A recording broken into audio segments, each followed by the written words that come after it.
flashed a little too much to tease my gym trainer. My husband filed for divorce after finding out. Hi Reddit, let's call my name Samantha. For privacy's sake, I will not be using real names here. I'm 32 years old, a wife and a mom to 2 wonderful kids. From the outside, I suppose my life looks perfectly normal, maybe even ideal. I've been married to Mark, my husband, for 8 years. We have a cozy home in the suburbs, a typical family routine, and everything should feel settled and secure. But if I'm being honest, things haven't felt right in a long time. Mark is a good man, and I know he loves me in his own way.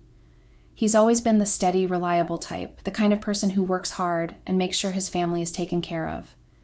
He owns a small business that keeps him busy from morning until night, and on top of that, he's a hands-on dad who never hesitates to help with the kids. But somewhere along the way, his attention towards me started to fade. I don't blame him entirely. Life happens, and raising kids is exhausting, but it's hard not to feel invisible when the person you married barely even looks at you anymore. For the past few years, I felt like I was slowly disappearing. My days revolved around school drop-offs, grocery runs, and endless laundry. I didn't feel like a person anymore, just someone who existed to keep the house running. Mark and I hardly had time for each other, and when we did, it felt like we were going through the motions. Conversations were short and centered around schedules, bills, or the kids. He'd be on his laptop, I'd be scrolling through my phone, and neither of us would notice the growing silence between us. I tried to ignore it for a while. I told myself it was just a phase, that every marriage goes through its ups and downs. But the longer it went on, the more I started to feel empty. I wasn't angry at Mark exactly. I just felt neglected. I couldn't remember the last time he'd looked at me the way he used to, or even complimented me. I missed feeling like I mattered, like I was more than just a mom or a wife. And that's when I decided to do something for myself. Joining the gym was supposed to be about getting back in shape. After having 2 kids, my body wasn't what it used to be, and I wanted to feel good about myself again. At first I was nervous. I hadn't set foot in a gym in years, and I felt completely out of place among all the toned, confident people lifting weights and running on treadmills like they belonged there. But I forced myself to go, telling myself it was the first step toward feeling better. That's where I met Josh, my trainer. He was young, maybe mid-20s, with a confident smile and this easy magnetic energy that immediately put me at ease. From the very first session, he made me feel like I belonged there, like I was capable of more than I gave myself credit for. He was encouraging, always quick to point out my progress, no matter how small. When I struggled with an exercise, he'd adjust it for me, his voice warm and patient, making me feel like I could do anything. It didn't take long for me to start looking forward to my sessions with Josh. It wasn't just about the workouts. It was about how he made me feel. When he complimented my form or told me how much stronger I was getting, it filled a void I hadn't even realized was there. For the first time in years, I felt seen. I felt like a woman again, not just someone who faded into the background of her own life. At first, I told myself it was harmless. Josh was just doing his job, and I was just another client. But I couldn't ignore the way my heart fluttered when he smiled at me, or the way I caught myself laughing a little too hard at his jokes. I started paying more attention to how I looked before heading to the gym, putting on a touch of makeup, and picking out outfits that showed just enough skin to feel confident. I told myself it was for me, to boost my own self-esteem, but deep down I knew I was hoping he'd notice. And he did. Josh started complimenting me more, saying things that went beyond the usual trainer-client dynamic. He'd tell me how great I looked, how much progress I'd made, how I was one of his favorite clients to work with. His words lit something inside me, something I hadn't felt in years. It was thrilling and terrifying all at once. I tried to push those feelings aside, to convince myself it didn't mean anything. After all, I loved Mark. He was my husband, the father of my children. But every time I came home from the gym, flushed and energized, I'd walk into a house that felt heavy and lifeless. Mark wouldn't even look up from his laptop to notice me, let alone ask about my day. The contrast was impossible to ignore. At the gym, I felt alive, desirable. At home, I felt like a ghost. I don't know when it shifted, when my feelings for Josh started to deepen in ways I couldn't deny. Maybe it was the way he looked at me, his eyes lingering just a little too long. Maybe it was the way he stood a little closer than necessary during our sessions, his hand brushing against mine as he adjusted my form. Or maybe it was the way he made me feel like I was worth noticing, worth paying attention to. Whatever it was, I knew I was walking a dangerous line, but I couldn't seem to stop myself. Looking back now, I wish I'd recognized how far I was slipping. I wish I'd seen the cracks before they turned into chasms. But at the time, all I could see was the light Josh brought into my life, the way he made me feel like myself again. It was like a spark had been reignited, and I didn't want to let it go. I had no idea how much that spark would cost me. I didn't know that the choices I was making, the lines I was crossing, would lead to the unraveling of everything I thought I could hold together. But that's where my story really begins. If I'd known then what I know now, maybe things would have been different. Maybe I would have stopped myself before it was too late. But I didn't, and now I'm left to pick up the pieces. Looking back, I don't even know when it all truly started. It wasn't as if there was one defining moment that pushed me over the edge. It was gradual, a slow build, little choices that seemed harmless in isolation, but together led me down a path I never imagined I'd take. At first it was innocent, or at least I told myself it was. The compliments, the smiles, the way Josh seemed to notice things about me that Mark never did, it all felt like harmless fun. I thought I had everything under control. After a few months of working out with Josh, I started looking forward to my gym sessions for reasons that had nothing to do with fitness. It wasn't just the workouts or the physical changes I was seeing in myself. It was the way Josh looked at me, the way he made me feel like I was more than just a mom or a wife. He noticed when I wore my hair differently or when I had a good day. He encouraged me, pushed me, and made me feel strong. For someone who had been feeling invisible in her own home, it was intoxicating. I started putting more effort into how I looked before heading to the gym. My workout clothes got tighter, more revealing. I told myself it was because I was proud of my progress and wanted to show it off.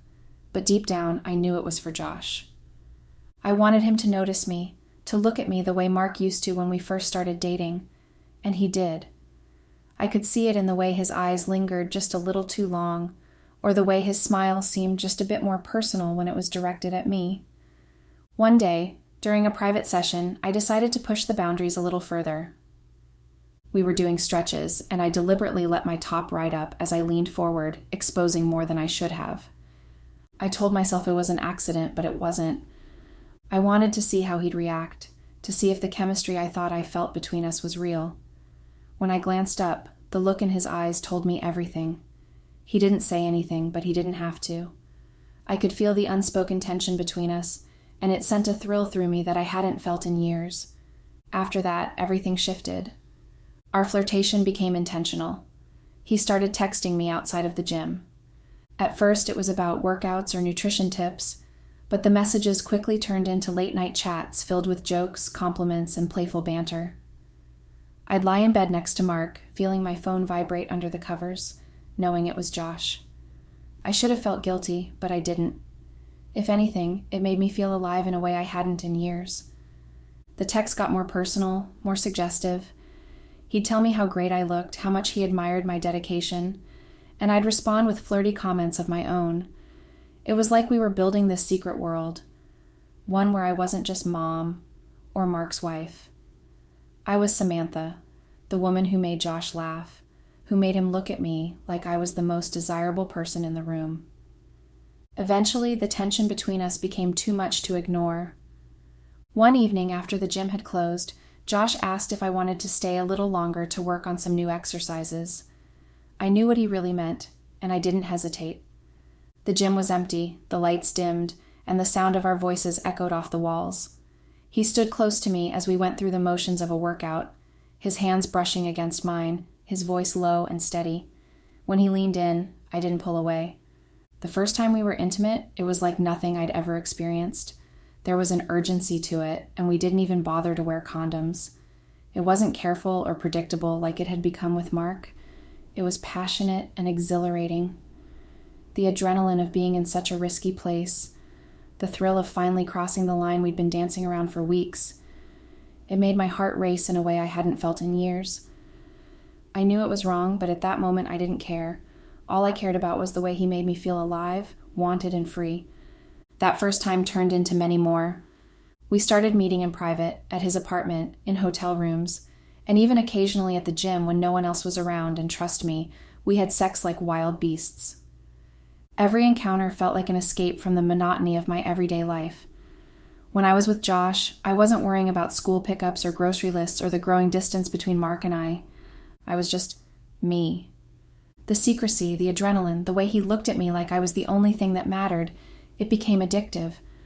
But as much as I craved the excitement, there was always a part of me that knew it couldn't last. I told myself it was just a phase, that it didn't mean I loved Mark any less. I convinced myself that I could keep everything separate, that I could have my home life with Mark and the kids while indulging in this secret world with Josh. For a while, I believed it. I believed I could juggle it all without anyone getting hurt. What I didn't realize was how much it was already affecting me. I started making excuses to leave the house more often, telling Mark I needed extra sessions at the gym or that I was meeting up with friends. I'd come home late, flushed and distracted, and Mark barely even noticed. That should have been a wake-up call, but instead, it just fueled my resentment. I told myself that if he couldn't see what was right in front of him, then maybe he didn't care as much as I thought he did. For months, I lived this double life. At home, I was a devoted wife and mother, keeping everything running smoothly. But with Josh, I was someone else entirely, someone confident, daring, and unapologetically selfish. I knew it was dangerous, that the longer it went on, the harder it would be to hide, but I couldn't bring myself to stop. The thrill of it all was too intoxicating, too powerful to resist. I thought I had everything under control. I thought I could keep my worlds from colliding, that I could keep the lies from catching up with me. But I was wrong. What I didn't see, what I refused to see, was that the cracks were already forming, and it was only a matter of time before everything came crashing down. If I had known then what I know now, maybe I would have made different choices. Maybe I would have stopped before it was too late. But I didn't. And now, I'm left to deal with the consequences of a life I let spin out of control. It all started unraveling faster than I ever imagined. For months, I thought I had everything under control, balancing my life at home with Mark and the secret world I'd built with Josh. I convinced myself I could keep the two separate forever, that as long as no one found out, no one would get hurt. But I underestimated just how fragile that illusion was. It only took one person, one moment of carelessness, for everything to come crashing down. I never thought about the other people at the gym, the ones who noticed more than I realized. I was so caught up in the excitement of sneaking around with Josh that I stopped paying attention to the way people might look at us or the whispers that could follow. There was one woman in particular, let's call her Karen, whom I should have been more careful around. Karen was the kind of person who seemed to know everyone's business. She was always at the gym, always watching, always talking to someone about something. I didn't think much of her at first, but it turns out she had been watching me closely for weeks. One afternoon, as I was leaving the gym with Josh, Karen caught me just outside the doors. She pulled me aside, her face smug, and told me she knew what was going on. I tried to play dumb, pretending I didn't know what she meant, but she didn't let it go. She mentioned seeing us together late at night when the gym was supposed to be closed, how she'd noticed the way we looked at each other, the way we seemed to disappear at the same time. She said she didn't believe in keeping secrets like that in a community, and hinted that she might tell Mark if I didn't come clean myself. I brushed her off, telling her she didn't know what she was talking about, and walking away before she could say anything else. But the truth was, I was terrified. Karen wasn't bluffing, and I knew it. I tried to convince myself that she wouldn't actually follow through, that she was just stirring up drama to entertain herself. I told myself she didn't have any proof, and without proof, her words wouldn't mean anything. But I was wrong. So wrong. A few days later, it happened. I came home from running errands, and as soon as I walked through the door, I knew something was off. The house was too quiet. Normally, the kids would be running around, or Mark would be in his office, working late into the evening. But that day, there was nothing. just silence. I called out for Mark, and when he appeared in the living room, I saw the look on his face, and my stomach dropped. He was holding a folder in his hands, and before he even opened it, I knew what was inside. Karen hadn't just told him, she'd sent him everything. Photos of Josh and I leaving the gym together, screenshots of messages we'd exchanged, even details of times and places where people had seen us together. I couldn't deny it. There was nothing I could say to explain away what was right there in black and white. Mark didn't yell. He didn't demand answers or make a scene. He just stood there, calm and composed in a way that scared me more than if he'd shouted. He told me he was done. He said he couldn't believe I'd done this to him, to our family, and that he didn't see any way we could move forward from here. He told me he'd already spoken to a lawyer and wanted a divorce. I begged him to listen, to let me explain, but he wouldn't hear it. He said it wasn't just the cheating, it was the lying, the sneaking around, the way I had disrespected our marriage and humiliated him behind his back. He said I'd broken something that couldn't be fixed, and he wasn't interested in trying. Hearing those words felt like my entire world was collapsing. I tried to tell him that it didn't mean I didn't love him, that I'd made mistakes, but they didn't erase everything we'd built together. I told him I wanted to fix things, to make it right, but he just shook his head and walked away. The finality of it hit me like a brick wall. He wasn't giving me a chance to fix it. He wasn't going to fight for us. He was done. The days that followed were a blur. Mark moved into the guest room and started avoiding me completely. The house felt like a stranger's home, cold, quiet, and suffocating. The kids noticed something was wrong, but I didn't know what to tell them. Mark didn't want to talk about it, and I felt like I was drowning in guilt and regret. I couldn't eat, couldn't sleep, couldn't think about anything but how badly I'd screwed up. I tried reaching out to Josh for support, but even he started pulling away. The second he realized Mark knew and that things were falling apart, he distanced himself. He didn't want to get involved in the mess I'd created, and I couldn't blame him. He wasn't the one who had everything to lose, I was. The fallout didn't stop there. Words of the affair started spreading, thanks to Karen and the other gym regulars. It wasn't long before people in the community started whispering about me. I could feel the judgment every time I walked into the grocery store or picked the kids up from school. Parents stopped inviting us to play dates and birthday parties. I could see it in their eyes. They all knew. And the worst part was, I couldn't even defend myself. Everything they were saying was true. Now I'm sitting here trying to figure out what to do. Mark has started moving forward with the divorce, and I don't know if there's anything I can do to stop it. He won't talk to me, won't listen to me. I've tried apologizing, tried begging him to give me another chance, but he's completely shut me out. I know I made mistakes, huge mistakes, but I didn't mean for it to get this far. I didn't mean to hurt him, to destroy our family. I don't even know why I let it happen in the first place. Maybe I was lonely, maybe I was selfish, maybe I was just looking for something I felt like I'd lost. Whatever the reason, it doesn't matter now. I still love Mark. I still want to be with him, to fix what I broke, but I don't know if it's possible. He doesn't look at me the same way anymore. It's like I'm a stranger to him, someone he doesn't recognize or care about. I don't know how to fix this, or if I even can. I feel like my life is falling apart, and I don't know how to put the pieces back together. Guys, I don't know what to do. Have any of you been through something like this? Is there any way to win him back, or is it too late?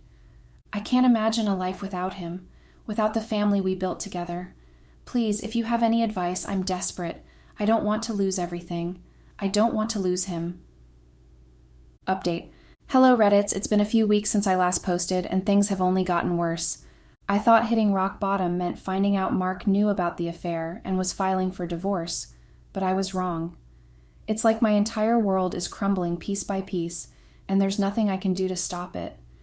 Every day feels heavier than the last, and the life I used to have seems farther and farther out of reach.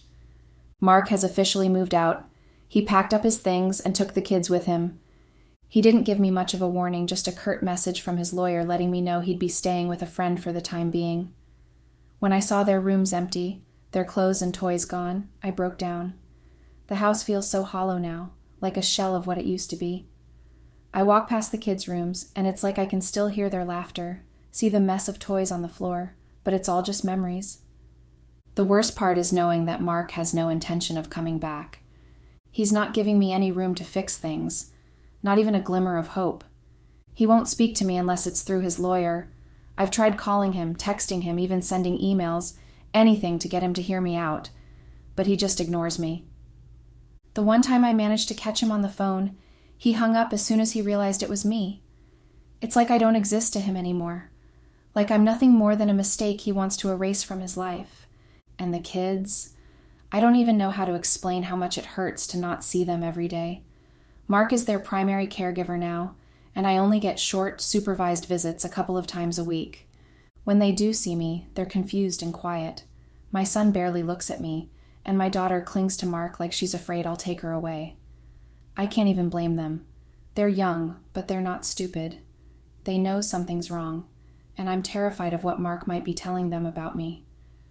As if losing my family wasn't enough, word of the affair has spread like wildfire through the gym and the community. I don't know exactly how it happened, but I have a pretty good idea. Karen, the same woman who exposed everything to Mark, must have told others at the gym, and from there, it spiraled. People I used to say hi to in passing now avoid me completely. They won't make eye contact, won't even acknowledge my presence. It's like I'm invisible, but at the same time, I can feel their eyes on me, judging me. The gym has become unbearable. I can't go there without feeling the weight of their stares and hearing the whispers as I walk by. I know what they're saying, how I ruined my marriage, how I embarrassed myself and my family. Even Josh is keeping his distance now. I thought he'd be someone I could lean on during all of this, but he's been pulling away more and more. When I tried to reach out to him, he made it clear that he didn't want to get involved in my drama. He said it wasn't his problem, and that he didn't want the backlash affecting him. It stung more than I thought it would. I guess I always knew Josh wasn't in this for the long haul, but hearing him wash his hands of me so easily was a slap in the face. And it's not just the gym. The judgment has followed me everywhere. At the grocery store, at the kids' school, even at the park, people treat me like I'm some kind of pariah. Parents at school have stopped inviting my kids to birthday parties and playdates. I overheard one mom telling another that she didn't want her children around mine because she didn't want them exposed to a bad influence. Hearing that broke something inside me. My kids are innocent in all of this, and now they're suffering because of my mistakes. I feel so isolated. Friends I thought I could count on have stopped returning my calls. Even my closest friend has been distant, claiming she's too busy whenever I try to reach out. It's like everyone has turned their back on me, and I'm left to deal with the fallout on my own. The silence is deafening, and the loneliness is suffocating. I sit in this empty house every day, replaying everything over and over in my head, trying to figure out where it all went so wrong. I can't stop thinking about Mark. I miss him so much it hurts. I miss the way things used to be before everything fell apart, before I let my own insecurities and selfishness destroy the life we built together. I know I made mistakes. I know I hurt him in ways I can never fully take back, but I also know I still love him, and I still want to be with him. I want to fix this, to fix us, but I don't know if it's even possible. He won't give me the chance. A part of me wonders if I should just give up, let Mark have the divorce, and try to move on. But the thought of losing him and the kids forever is unbearable. I can't imagine a life without them. They're my whole world, and the idea of watching them move on without me feels like more than I can handle. At the same time, I don't know if staying and fighting for something that feels so broken is worth it. I don't know if Mark will ever be able to forgive me, or if I'll ever be able to forgive myself. Reddits, I'm at a crossroads, and I don't know which way to go. Do I keep fighting for my marriage, even though it feels like Mark has already made up his mind? Or do I let go and try to rebuild my life from the ground up, knowing it'll never be the same? I feel like I'm drowning, and I don't know how to come up for air. Please, if anyone has been through something like this, tell me what to do. I don't know how much more of this I can take. Update. Hi Reddit, it's been months since I last posted, and I guess this is the last time I will be posting anything anymore. The divorce has been finalized. It's official now. I'm no longer Mark's wife. Even saying those words feels surreal, like I'm living someone else's life. This wasn't how things were supposed to end. I never imagined I'd lose everything, but here I am. sitting in a tiny apartment with barely enough money to scrape by, wondering how it all came to this. Mark was granted primary custody of the kids. I knew it was coming. I'd been preparing myself for it ever since he moved out and took them with him, but hearing it in court, knowing the decision was final, still broke me. I barely even got a say. The evidence was stacked against me, and the judge didn't hold back in pointing out how my actions had undermined the stability of our family. I'm allowed visitation, but it's limited, every other weekend and a few holidays. And even then, it feels like I'm just a guest in their lives. I'm not their mother anymore, not in the way I used to be. When I do see them, it's painfully awkward. My son barely talks to me, and when he does, it's short and distant. My daughter asks when she's going back to Daddy's house almost as soon as she arrives. It kills me to see how much they've changed, how much I've hurt them without even realizing it. I used to be their world, the one they ran to when they were scared or excited or sad. Now I'm just someone they visit, someone they barely recognize. I can feel the walls they've built up around themselves, and I know I put them there. Financially, I'm barely holding it together. The court ordered me to pay child support, which is ironic considering I can barely afford to keep a roof over my own head. I'm working a part-time job at a local boutique, but it doesn't pay much, and every month I'm scrambling to cover rent, utilities, and the payments I owe Mark. I had to sell a lot of my things just to make ends meet, furniture, jewelry, even some sentimental items I swore I'd never part with. My apartment is small and sparsely furnished, a far cry from the home I used to share with Mark and the kids. It's quiet here, too quiet, and the silence is suffocating. As for Josh, he's completely cut me off. The last time I tried to contact him, he didn't even bother responding. I heard through a mutual acquaintance that he started dating someone else, a younger woman he met at the gym. Apparently they're happy, and he's moved on without a second thought. Knowing that stings more than I'd like to admit.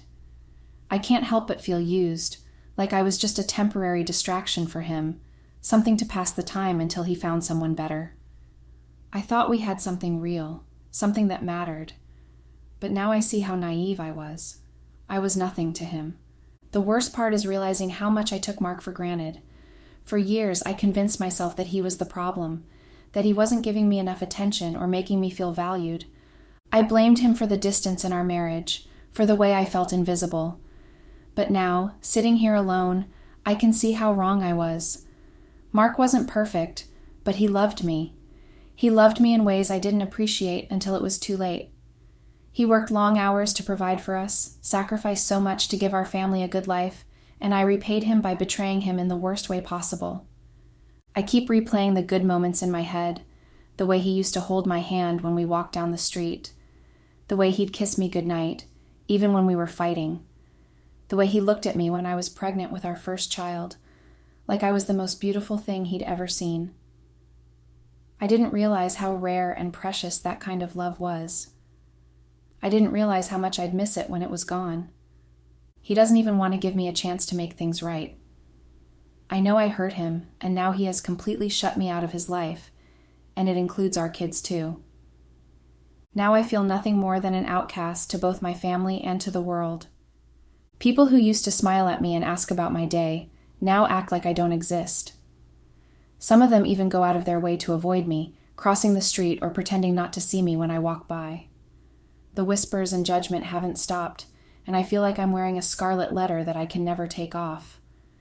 The worst of it is the parents at my kids' school. They've completely ostracized us.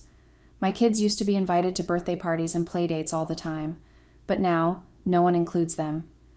I know it's because of me, because of the reputation I've earned, but it's not fair to them. They shouldn't have to pay for my mistakes. Seeing them hurt because of my actions is a guilt I'll carry for the rest of my life. So here I am, alone, broke, and unsure of how to move forward. I don't know if I'll ever be able to rebuild my life or if this is just how it's going to be from now on. Some days I feel like giving up, like it's not worth trying anymore. But then I think about my kids, and I know I have to keep going for their sake. They deserve better than the mess I've made, and I owe it to them to try. I have ruined my life, and in the process ended up ruining the people that matters the most to me, my kids and Matt. And I know I cannot pay enough for the damage I've caused. I will probably be stuck in this misery that is my life now forever. My kids will never look at me and see me as their mother again, just a very distant figure, and eventually when they grow up, they will hate me for cheating on their father. Those kinds of thoughts punish my mind each day, and I can say how excruciating it is for me feeling that way. Life will never be the same for me again. I know I will forever bear these stains of infidelity for the rest of my life, and honestly, I'm not even looking forward to the rest of my life, as it promises nothing but more pain and heartache. If you're reading this, please, don't make the same mistakes I did. Don't let your need for validation or excitement destroy everything good in your life. Don't take your spouse for granted, no matter how distant or imperfect things might feel. Love is hard, and marriage isn't always easy, but it's worth fighting for. I didn't realize that until it was too late, and now I'm paying the price. A very heavy one at that. I don't know what the future holds for me. Right now, it feels like I've lost everything that mattered, and I don't know how to get it back. And all I know is that this life I have right now, I would have done everything to avoid it if I knew that this was going to be the outcome. I would have never done the things I did. I would have tried spicing up my marriage instead of looking for what wasn't missing outside, and then ending up ruining everything I've ever built and worked for with Mark. I regret everything I did. I regret it so much because at the end, it wasn't worth it losing everything for. Now I'm left empty and filled with lots of pain and memories that will never go away.